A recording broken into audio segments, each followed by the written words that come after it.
And yet the afterglow of his resurrection, this risen Christ who had promised his Spirit forever, he reverses the irreversible.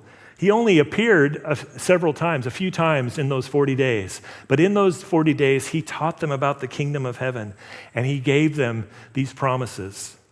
And in the Great Commission, right, what does it say? Go make disciples of all the nations. What's verse 20 say? And I will be, anybody?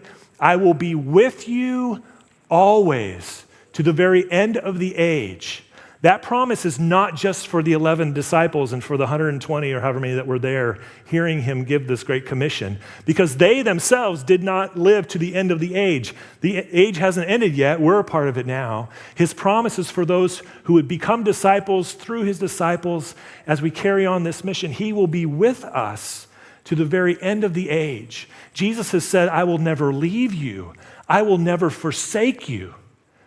His presence brings peace to us. So peace is this quality for those who follow Jesus.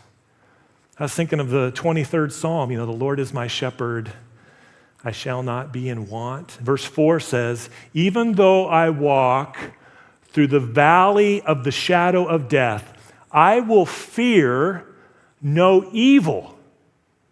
Why? For you are with me.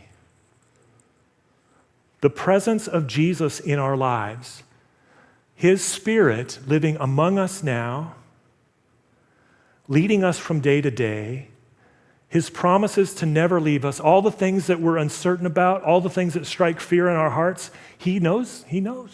He's with us.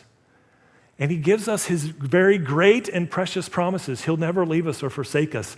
We have peace. When he says, peace I leave you, it's peace for his followers. This is an indicator. It might be a good question.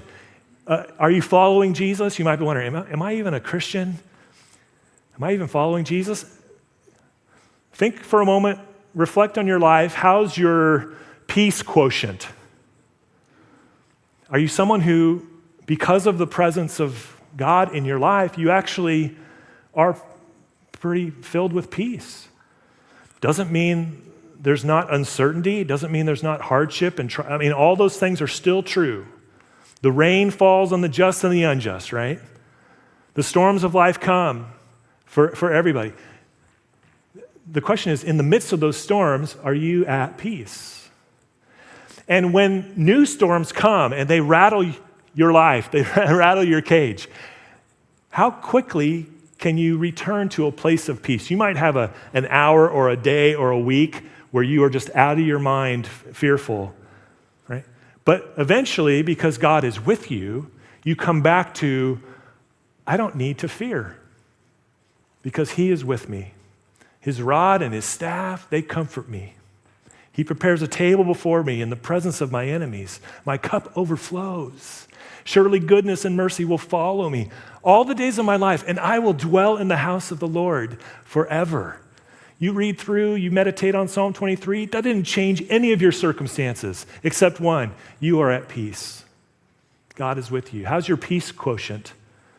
It's the fruit of the Spirit, isn't it? Fruit of the Spirit, Galatians 5, is love, joy, say it with me, peace. It's the evidence that God's Spirit is with you. How's your peace quotient? And if it's not, listen, if you're somebody who is stricken with fear, you're afraid of tomorrow, come to Jesus.